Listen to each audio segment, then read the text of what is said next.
जय हिंद। आज हम आप लोगों को बताने जा रहे हैं हृदय के बारे में, जो हमारे शरीर का सबसे मुख्य अंग होता है। इसके बिना हम जिंदा नहीं रह सकते हैं। जिस प्रकार फेफड़े के बिना हम जिंदा नहीं रह सकते, उसी तरह से हृदय के बिना भी हम जिंदा नहीं रह सकते, क्योंकि यह हमेशा पंप करके हमारे शरीर को ब्लड प्रदान करते रहता है। और जो हम खाते पीते हैं उसका आदान प्रदान रक्त के द्वारा होता है। यानी हृदय जो होता है वह रक्त को शुद्ध करता है। हृदय रक्त को शुद्ध करता है और शुद्ध करके हमारे पूरे शरीर को, बॉडी को भेजता है। तब हमें शरीर को ऊर्जा और पोषक तत्व मिलते रहते हैं। आइए इसके विषय में देखते हैं। हृदय जो होता है वह एक मांसपेशीय पंप होता है जो पूरे शरीर को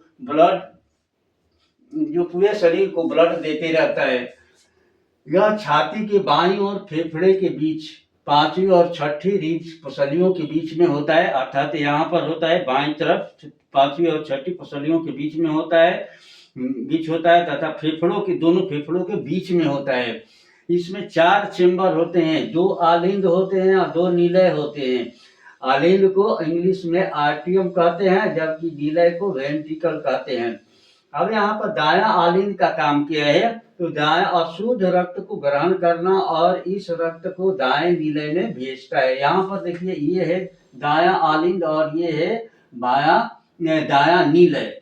यहाँ पर आते हैं, बायां आलिंद फेफड़े से शुद्ध अशुद्ध रक्त ग्रहण करता है तथा बाएं निलय में भेजता है। ये है आपका बायां आलिंद और ये है बायां निलय। इस प्रकार यहाँ से निलय के बारे में बताया गया कि निलय अशुद्ध रक्त को फेफड़ा तक भेजता है। ये दायां निलय है जो अशुद्ध रक्त को फेफड़े में भेजता है। बायां निलय शुद्ध रक्त को पूरे शरीर में भेजता है। ये बायां निलय है, ये अपने पंप के द्वारा, ओटा के द्वारा पूरे शरीर में भेजता है। थोड़ा सा और जानकारी लेते हैं कि रक्त में जो नलिकाएं हैं वो ब्लड वेसल्स के नाम से जाना जाता है। एक का नाम है वेना केवा, जो शरीर से शुद्ध रक्त हृदय में लाता है।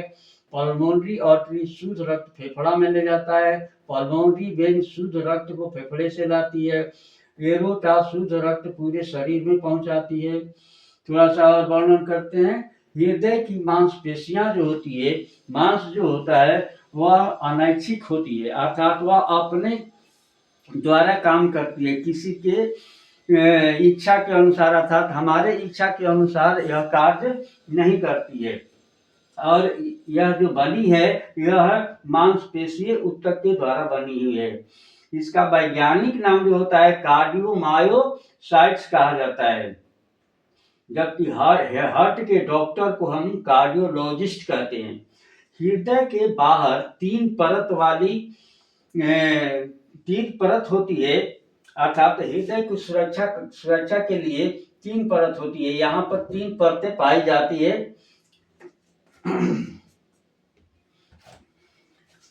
यहाँ पर 3 परतों के द्वारा यह घिरी हुई रहती है। इन 3 परतों के बीच में तैलीय पदार्थ होता है। इस परत को हम लोग कहते हैं पेरिकार्डियम।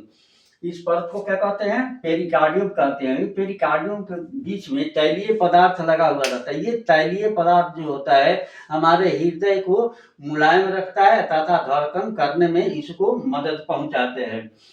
अब थोड़ा सा हम ध्यान देते हैं हृदय के क्रिया पर कि किस तरह से यह क्रिया करता है। जब हमारे शरीर के द्वारा, अर्थात हमारे शरीर के वेन्स के द्वारा, शिराओं के द्वारा रक्त को हमारे निलय में पहुंचाया जाता है, अर्थात दाएं आलिंद में पहुंचाया जाता है। दाएं आलिंद में जब वह आता है सुपर वेनिकेवा के द्वारा दाएं आलिंद में आता है और दाएं आलिंद में एक बल्ब लगा हुआ रहता है।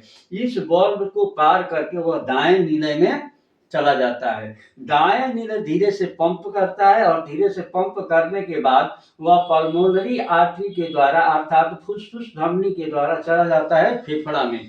फेफड़ा में जब जाता है तो फेफड़ा में रक्त और फेफड़े के बीच आदान प्रदान होता है, अर्थात गैसों का आदान प्रदान होता है। फेफड़ा ऑक्सीजन देता है और कार्बन डाइऑक्साइड को ले लेता है। उसी तरह से ब्लड ऑक्सीजन को ले लेता है और कार्बन डाइऑक्साइड फेफड़े को दे देता है। और फेफड़ा जब वो जब कार्बन डाइऑक्साइड को ले लेता है तो वो हमारे नाक के द्वारा छोड़ दिया जाता है, अर्थात उसको बाहर निकाल दिया जाता है। अब वही शुद्ध रक्त जो होता है वह फुसफुस शिरा के द्वारा पल्मोनरी आर्टरी से होते हुए फुसफुस शिरा को हम लोग पल्मोनरी वेन कहते हैं। पल्मोनरी वेन से होते हुए वो आ जाता है दायां निलय, दायां आलिंद में। दायां आलिंद में जब वो आता है तो इसमें लगा हुआ है, बल्ब लगा हुआ है, बल्ब के द्वारा वह चला आता है हमारे बायां नीले में। और बायां नीले जोर से पुश करता है, जब जोर से पुश करता है तो वह दाएं नीले की जो वेन लगा हुआ है, जो यहाँ पर बल्ब लगा हुआ है, बल्ब के द्वारा रोटा के द्वारा हमारे पूरे शरीर में ब्लड चला जाता है। इस प्रकार यह क्रिया जो होती है लगातार चलते रहती है, अर्थात दायां आलिंद से दायां निलय में, दायां निलय से फेफड़ा में, फेफड़ा से फिर आता है बायां आलिंद में, बायां आलिंद से फिर आता है दायां निलय में, बायां निलय में, बायां निलय से फिर वह चला जाता है पूरे शरीर में। इस प्रकार ब्लड का आदान प्रदान होते रहता है हमारे शरीर में, आना और जाना, शुद्ध रक्त का आना और शुद्ध रक्त का पूरे शरीर में जाना, यह हृदय का काम है। इस तरह से आप यह हृदय की क्रिया के बारे में मैंने समझाया। Thank you.